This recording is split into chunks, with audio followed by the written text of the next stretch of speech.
Deuxième épître de Pierre, chapitre 1.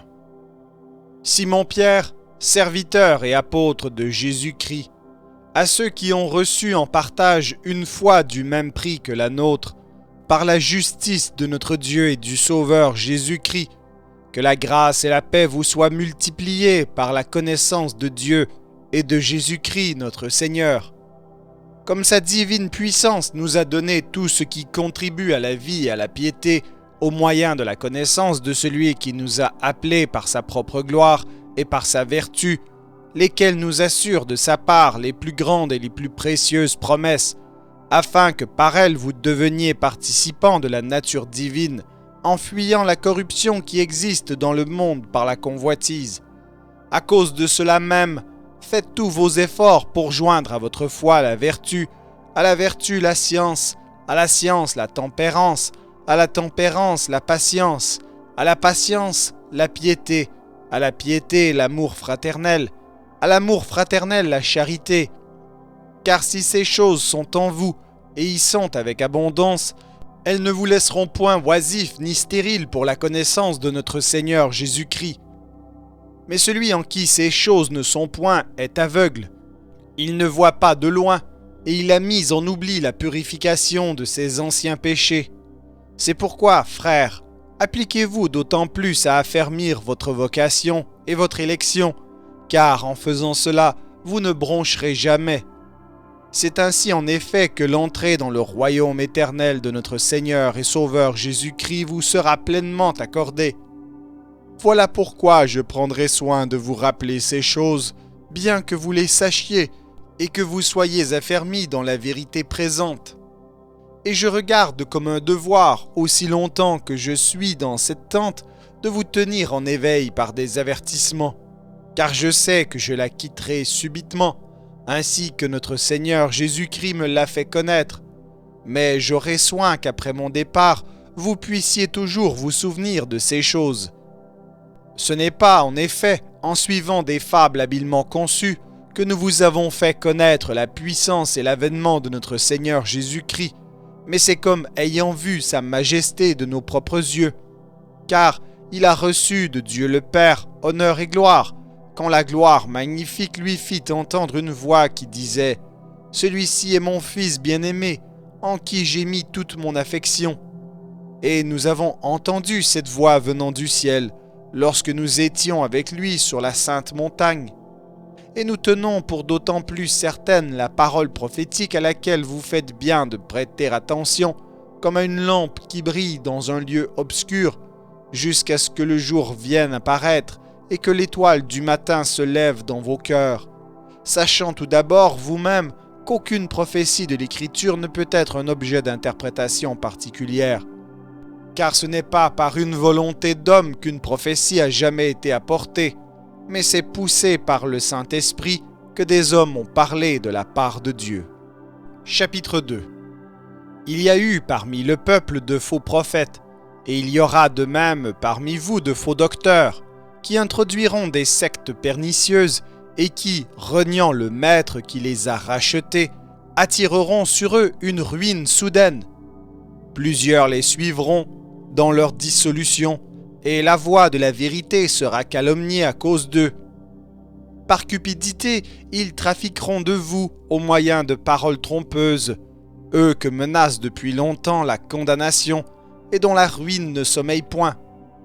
Car si Dieu n'a pas épargné les anges qui ont péché, mais s'il les a précipités dans les abîmes de ténèbres et les réserve pour le jugement, s'il n'a pas épargné l'ancien monde, mais s'il a sauvé Noé, lui, 8e, ce prédicateur de la justice, lorsqu'il fit venir le déluge sur un monde d'impies, s'il a condamné à la destruction et réduit en cendres les villes de Sodome et de Gomorrhe, les donnant comme exemple aux impies à venir, et s'il a délivré le juste Lot, profondément attristé de la conduite de ces hommes sans frein dans leur dissolution, car ce juste qui habitait au milieu d'eux tourmentait journellement son âme juste à cause de ce qu'il voyait et entendait de leurs œuvres criminelles. Le Seigneur sait délivrer de l'épreuve les hommes pieux et réserver les injustes pour être punis au jour du jugement. ceux surtout qui vont après la chair dans un désir d'impureté et qui méprisent l'autorité. Audacieux et arrogants, ils ne craignent pas d'injurier les gloires, tandis que les anges supérieurs en force et en puissance ne portent pas contre elles de jugement injurieux devant le Seigneur. Mais eux, semblables à des brutes qui s'abandonnent à leur penchant naturel et qui sont nés pour être prises et détruites, ils parlent d'une manière injurieuse de ce qu'ils ignorent, et ils périront par leur propre corruption, recevant ainsi le salaire de leur iniquité. Ils trouvent leur délice à se livrer au plaisir en plein jour. Hommes tarés et souillés, ils se délectent dans leur tromperie, en faisant bonne chère avec vous. Ils ont les yeux pleins d'adultère et insatiables de péché. Ils amorcent les âmes mal affermies. Ils ont le cœur exercé à la cupidité. Ce sont des enfants de malédiction. Après avoir quitté le droit chemin, ils se sont égarés en suivant la voie de Balaam, fils de Bosor, qui aima le salaire de l'iniquité, mais qui fut repris pour sa transgression. Une ânesse muette, faisant entendre une voix d'homme, arrêta la démence du prophète. Ces gens-là sont des fontaines sans eau, des nuées que chasse un tourbillon. L'obscurité des ténèbres leur est réservée. Avec des discours enflés de vanité, ils amorcent par les convoitises de la chair, par les dissolutions, ceux qui viennent à peine d'échapper aux hommes qui vivent dans l'égarement. Ils leur promettent la liberté quand ils sont eux-mêmes esclaves de la corruption, car chacun est esclave de ce qui a triomphé de lui.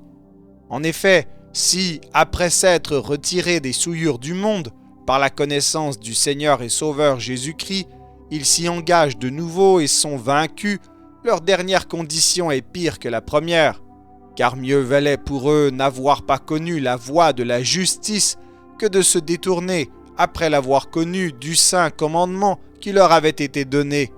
Il leur est arrivé ce que dit un proverbe vrai: le chien est retourné à ce qu'il avait vomi, et la truie lavée s'est vautrée dans le bourbier. Chapitre 3. Voici déjà, bien-aimés, la seconde lettre que je vous écris. Dans l'une et dans l'autre, je cherche à éveiller par des avertissements votre saine intelligence, afin que vous vous souveniez des choses annoncées d'avance par les saints prophètes et du commandement du Seigneur et Sauveur, enseigné par vos apôtres, sachant avant tout que, dans les derniers jours, il viendra des moqueurs avec leurs railleries, marchant selon leur propre convoitise et disant « Où est la promesse de son avènement ?» Car depuis que les pères sont morts, tout demeure comme dès le commencement de la création.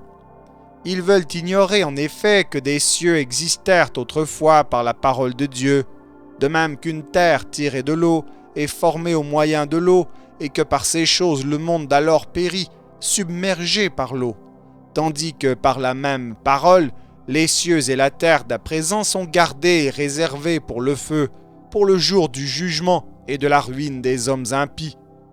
Mais il est une chose, bien-aimée, que vous ne devez pas ignorer, c'est que devant le Seigneur, un jour est comme 1000 ans, et 1000 ans sont comme un jour. Le Seigneur ne tarde pas dans l'accomplissement de la promesse, comme quelques-uns le croient, mais il use de patience envers vous, ne voulant pas qu'aucun périsse, mais voulant que tous arrivent à la repentance. Le jour du Seigneur viendra comme un voleur. En ce jour, les cieux passeront avec fracas, les éléments embrasés se dissoudront, et la terre, avec les œuvres qu'elle renferme, sera consumée. Puisque donc toutes ces choses doivent se dissoudre, qu'elles ne doivent pas être la sainteté de votre conduite et de votre piété, tandis que vous attendez et hâtez l'avènement du jour de Dieu, à cause duquel les cieux enflammés se dissoudront et les éléments embrasés se fondront. Mais nous attendons, selon sa promesse, de nouveaux cieux et une nouvelle terre où la justice habitera. C'est pourquoi, bien-aimés, en attendant ces choses, appliquez-vous à être trouvés par lui sans tache et irrépréhensibles dans la paix. Croyez que la patience de notre Seigneur est votre salut.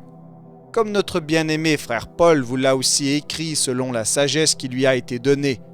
C'est ce qu'il fait dans toutes les lettres où il parle de ces choses dans lesquelles il y a des points difficiles à comprendre, dont les personnes ignorantes et mal affermis tordent le sens, comme celui des autres Écritures, pour leur propre ruine. Vous donc, bien-aimés, qui êtes avertis, mettez-vous sur vos gardes, de peur qu'entraînés par l'égarement des impies, vous ne veniez à déchoir de votre fermeté, mais croissez dans la grâce et dans la connaissance de notre Seigneur et Sauveur Jésus-Christ. À lui soit la gloire, maintenant et pour l'éternité. Amen.